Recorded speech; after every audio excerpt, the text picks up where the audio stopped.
Hello friends, study class 0.2 में आपका स्वागत है। I am Sonu. दोस्तों, आज हम बात करेंगे पॉलिटिकल साइंस क्लास 11 अध्याय 2 भारतीय संविधान में अधिकार। अधिकार अधिकार सामाजिक जीवन की वे परिस्थितियां हैं जिनके बिना कोई भी मनुष्य अपना विकास नहीं कर सकता। तो अधिकार सामाजिक जीवन की वे परिस्थितियां हैं जिनके बिना कोई भी मनुष्य अपना विकास नहीं कर सकता। अधिकार वे हक है जो एक आम आदमी को जीवन जीने के लिए चाहिए। तो दोस्तों, अधिकार क्या है? अधिकार वे हक है जो आम आदमी को जीने के लिए चाहिए। आगे पढ़ने पर क्या दे रखा है? जिसकी वो मांग करता है, कानून द्वारा प्रदत्त सुविधाएं अधिकारों की रक्षा करती है। तो जिसकी वो मांग करता है, कानून द्वारा प्रदत्त सुविधाएं अधिकारों की क्या करता है? रक्षा करती है। आगे पॉइंट अब देखते दोस्तों क्या है।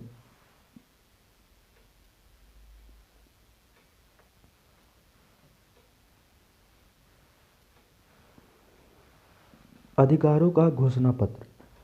अधिकतर लोकतांत्रिक देशों में नागरिकों के अधिकारों को संविधान में सूचीबद्ध कर दिया जाता है।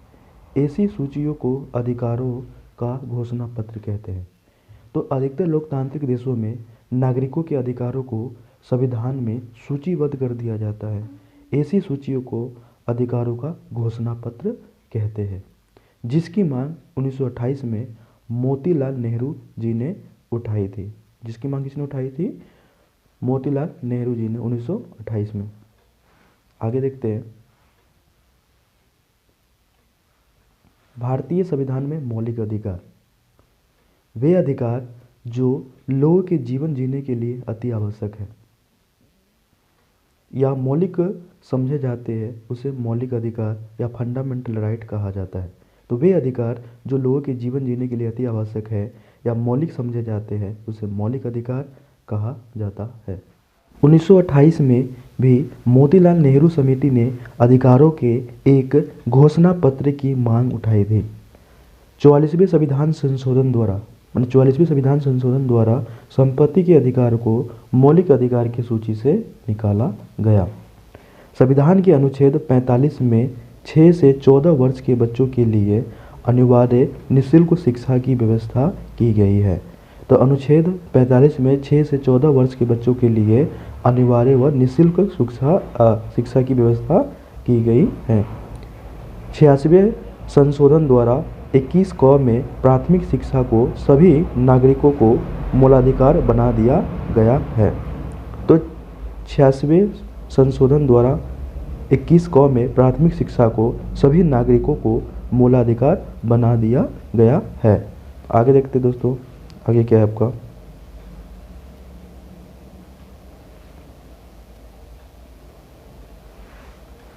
सामान्य अधिकार वे अधिकार जो साधारण कानूनों की सहायता से लागू किए जाते हैं तथा इन अधिकारों में संसद कानून बना करके परिवर्तन कर सकती है।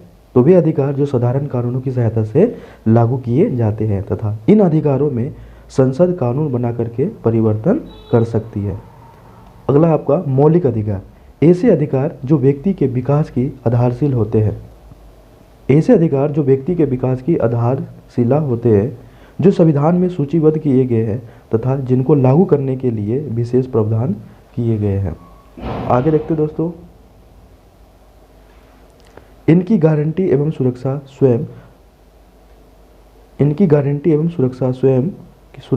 स्वयं संविधान करता है। तो इनकी गारंटी भी करता है एवं सुरक्षा भी प्रदान करता है, स्वयं संविधान करता है। इन अधिकारों में परिवर्तन करने के लिए संविधान में संशोधन करना पड़ता है। सरकार का कोई भी अंग मौलिक अधिकार के विरुद्ध कोई कार्य नहीं कर सकता है। तो मौलिक अधिकार के विरुद्ध कोई भी कार्य नहीं कर सकता है। भारतीय संविधान के भाग 3 में वर्णित 6 मौलिक अधिकार निम्न प्रकार है। बहुत ही इंपॉर्टेंट दोस्तों क्वेश्चन है कि भारतीय संविधान के भाग 3 में वर्णित किया गया मौलिक अधिकारों को। 6 मौलिक अधिकार निम्न है। पहला है समानता का अधिकार, 14 से 18 अनुच्छेद। दूसरा है स्वतंत्रता का अधिकार 19 से 22 अनुच्छेद, शोषण के विरुद्ध अधिकार 23 से 24 अनुच्छेद, धार्मिक स्वतंत्रता का अधिकार 25 से 28 अनुच्छेद, संस्कृति एवं शिक्षा संबंधी अधिकार 29 से 30 अनुच्छेद, और लास्ट है दोस्तों आपका संवैधानिक उपचारों का अधिकार, जो आपका कितना है अनुच्छेद 32। तो समानता का अधिकार, दूसरा स्वतंत्रता का अधिकार, तीसरा शोषण के विरुद्ध अधिकार, चौथा धार्मिक स्वतंत्रता का अधिकार, पांचवा संस्कृति एवं शिक्षा संबंधी अधिकार, छठा संवैधानिक उपचारों का अधिकार। उसके बाद दोस्तों देखते हैं आगे क्या आपका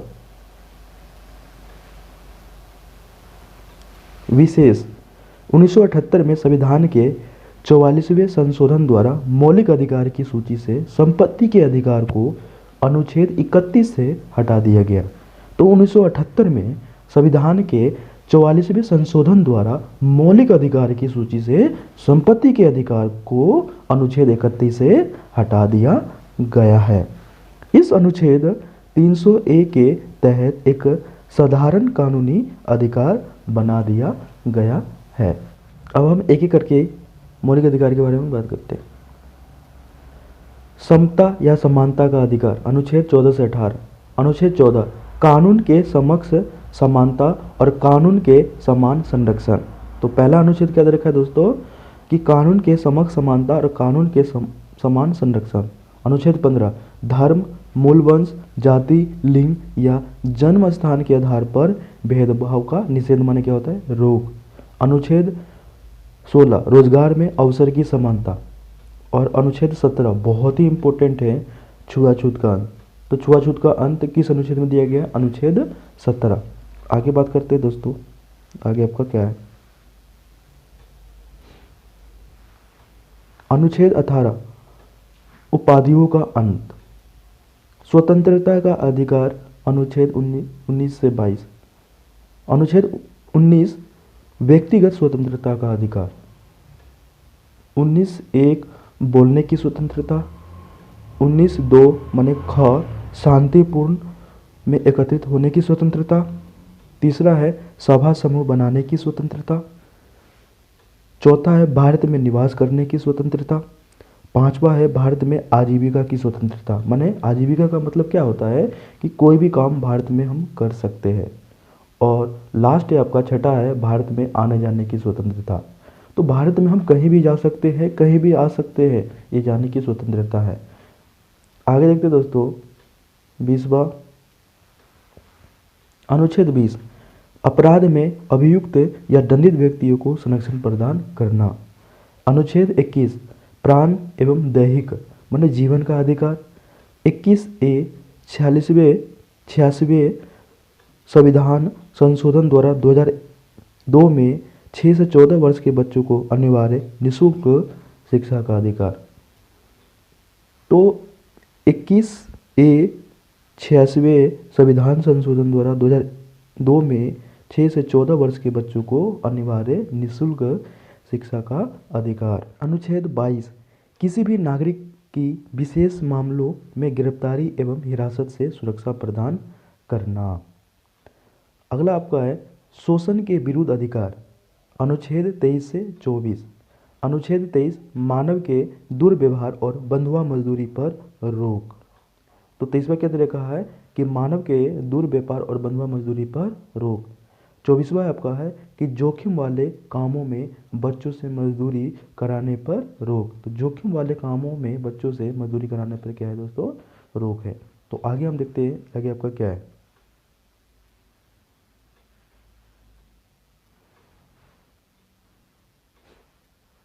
धार्मिक स्वतंत्रता का अधिकार। अनुच्छेद 25 से 28। अनुच्छेद 25 क्या है आपका आस्था और प्रार्थना की आज़ादी। अनुच्छेद 26 धार्मिक मामलों के प्रबंधन। अनुच्छेद 27 किसी विशिष्ट धर्म की अभिवृद्धि के लिए कर अदायगी की स्वतंत्रता। अनुच्छेद 28 कुछ शिक्षा संस्थानों में धार्मिक शिक्षा या उपासना में उपस्थित होने की स्वतंत्रता। उसके बाद है दोस्तों सांस्कृतिक एवं शैक्षिक अधिकार। अनुच्छेद 29 से 30। अनुच्छेद 29 अल्पसंख्यकों की भाषा और संस्कृति के संरक्षण का अधिकार। अनुच्छेद 30 अल्पसंख्यकों को शैक्षिक संस्थाओं स्थापित करने का अधिकार। तो अल्पसंख्यकों को शैक्षिक संस्थाएं स्थापित करने का अधिकार। संवैधानिक उपचारों का अधिकार। अनुच्छेद 32 संविधान के जनक डॉक्टर अंबेडकर ने इस अधिकार को संविधान का हृदय और आत्मा की संज्ञा दी है। बहुत ही इम्पोर्टेंट क्वेश्चन है दोस्तों कि संविधान के जनक डॉक्टर अंबेडकर ने इस अधिकार को संविधान का हृदय और आत्मा की संज्ञा दी है। इसके अंतर्गत न्यायालय कई विशेष आदेश जारी करते हैं जिन्हें रीट कहते हैं। तो कितने रीट है दोस्तों वो हम बात करते हैं। पहला है बंदी प्रत्यक्षीकरण, दूसरा परमादेश, तीसरा प्रतिषेध, चौथा अधिकार परीक्षा, पांचवा उत्प्रेषण, छठा रिट संवैधानिक उपचारों का अधिकार। तो पहला बंदी प्रत्यक्षीकरण, दूसरा परमादेश, तीसरा प्रतिषेध, चौथा अधिकार परीक्षा और पांचवा उत्प्रेषण, छठा रिट संवैधानिक उपचारों का अधिकार। आगे देखते दोस्तों।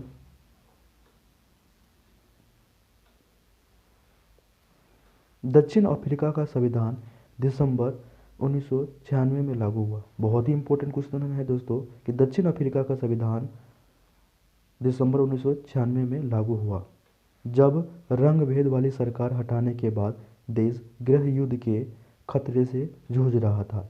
दक्षिण अफ्रीका में अधिकारों को घोषणा पत्र प्रजातंत्र की आधारशिला है। आगे देखते दोस्तों। दक्षिण अफ्रीका के संविधान में सूचीबद्ध प्रमुख अधिकार। गरिमा का अधिकार, बाल अधिकार। तो पहले क्या है आपका गरिमा का अधिकार है, दूसरा है निजता का अधिकार है, तीसरा है समुचित आवास का अधिकार है, चौथा है आपका बाल अधिकार है, पांचवा है सूचना प्राप्त करने का अधिकार है। तो गरिमा का अधिकार, निजता का अधिकार, समुचित आवास का अधिकार, बाल अधिकार, सूचना प्राप्त करने का अधिकार। राज्य के नीति निर्देशक तत्व क्या है? स्वतंत्र भारत में सभी नागरिकों में समानता लाने और सबका कल्याण करने के लिए मौलिक अधिकारों के अलावा बहुत से नियमों की जरूरत थी।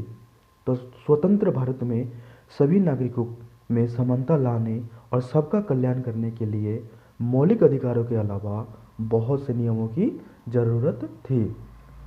राज्य की नीति निर्देशक तत्वों के तहत ऐसे ही नीतिगत निर्देश सरकार को दिए गए हैं। तो ऐसे ही नीति निर्देशक तत्व सरकार को क्या किए हैं? दिए गए हैं। आगे देखते हैं। जिनको न्यायालय में चुनौती नहीं दी जा सकती है। तो राज्य की जो नीति निर्देशक तत्व को हम न्यायालय में चुनौती नहीं दी जा सकती है, परंतु इन्हें लागू करने के लिए सरकार से आग्रह किया जा सकता है। तो इसको लागू करने के लिए सरकार से आग्रह किया जा सकता है। सरकार का दायित्व है कि जिस सीमा तक इन्हें लागू कर सकती है। तो सरकार का क्या है? जिम्मेदारी है कि जिस सीमा तक इन्हें लागू कर सकते हैं। आगे आपको दोस्तों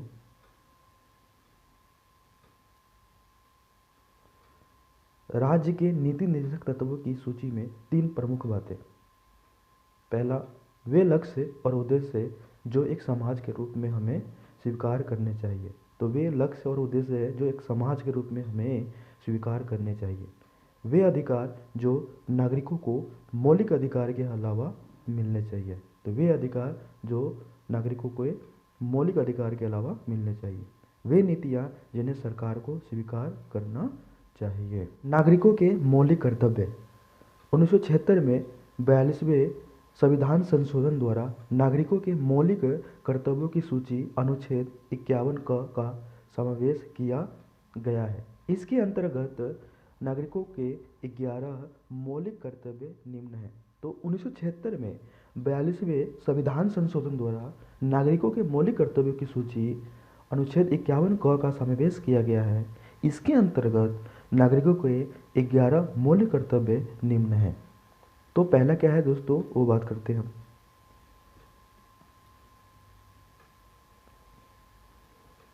संविधान का पालन करना, राष्ट्रीय ध्वज और राष्ट्रगान का सम्मान करना। तो संविधान का पालन करना, राष्ट्रीय ध्वज और राष्ट्रगान का सम्मान करना। दूसरा है राष्ट्रीय आंदोलन को प्रेरित करने वाले उच्च आदर्शों को हृदय में संजोए रखना और उनका पालन करना। तीसरा है भारत की संप्रभुता, एकता और अखंडता की रक्षा करना। चौथा है आपका राष्ट्र रक्षा एवं सेवा के लिए तत्पर रहना। उसके बाद है आपका पांचवा है नागरिकों में भाईचारे का निर्माण करना। छठा है समाज हमारी सामाजिक संस्कृति की गौरवशाली परंपरा के महत्व को समझे और उसको बनाए रखे। सातवां है प्राकृतिक पर्यावरण का संरक्षण करें और उसकी रक्षा करें। आठवां है आपका वैज्ञानिक दृष्टिकोण, मानववाद और ज्ञानार्जन तथा सुधार की भावना का विकास करें। और नौवां है दोस्तों आपका सार्वजनिक संपत्ति को सुरक्षित रखें और स्वच्छ भारत अभियान को सफल बनाएं और हिंसा से दूर रहें। तो सार्वजनिक संपत्ति को सुरक्षित रखें, स्वच्छ भारत अभियान को सफल बनाएं और हिंसा से दूर रहें। 10वां व्यक्तिगत और सामूहिक गतिविधियों के सभी क्षेत्रों में उत्कर्ष की ओर बढ़ने का प्रयास करें। तो व्यक्तिगत और सामूहिक गतिविधियों के सभी क्षेत्रों में उत्कर्ष की ओर बढ़ने का प्रयास करें। 11वां माता पिता या संरक्षण द्वारा 6 से 14 वर्ष के बच्चों हेतु प्राथमिक शिक्षा प्रदान करना। 86वां संशोधन। मौलिक अधिकार और राज्य के नीति निर्देशक तत्वों में अंतर। मौलिक अधिकार और राज्य के नीति निर्देशक तत्वों में अंतर बहुत ही इंपॉर्टेंट क्वेश्चन है दोस्तों पेपर की दृष्टि से। मौलिक अधिकार, राज्य के नीति निर्देशक तत्व। पहला, मौलिक अधिकार न्याय योग्य है, नीति निर्देशक तत्व नहीं। दूसरा, मौलिक अधिकार निषेधात्मक है, नीति निर्देशक तत्व सकारात्मक है। आगे क्या है दोस्तों, तीसरा है आपका मौलिक अधिकार व्यक्ति से है, नीति निर्देशक तत्व समाज से है। मौलिक अधिकार का क्षेत्र सीमित है, नीति निर्देशक तत्वों का क्षेत्र क्या है दोस्तों, विस्तृत है। आगे, मौलिक अधिकार राजनीतिक लोकतंत्र है, नीति निर्देशक तत्व आर्थिक लोकतंत्र है। उसके बाद है आपका छठा, मौलिक अधिकार प्राप्त हो चुके हैं, नीति निर्देशक तत्वों को लागू करवाना है। दोस्तों पेपर की दृष्टि से बहुत ही इंपॉर्टेंट क्वेश्चन है, मौलिक अधिकार और नीति निर्देशक तत्व में अंतर। मौलिक अधिकार न्याय योग्य है, नीति निर्देशक तत्व नहीं। मौलिक अधिकार निषेधात्मक माने नकारात्मक है, नीति निर्देशक तत्व सकारात्मक है। मौलिक अधिकार व्यक्ति से है, नीति निर्देशक तत्व समाज से संबंधित है। मौलिक अधिकार का क्षेत्र सीमित है, नीति निर्देशक तत्वों का क्षेत्र विस्तृत है। मौलिक अधिकार राजनीतिक लोकतंत्र है, नीति निर्देशक तत्व आर्थिक लोकतंत्र है। मौलिक अधिकार प्राप्त हो चुके हैं और नीति निर्देशक तत्वों को लागू करवाना है। दोस्तों अगर ये वीडियो आपको अच्छा लग रहा है तो लाइक, सब्सक्राइब एंड शेयर कीजिएगा। जय हिंद, जय भारत।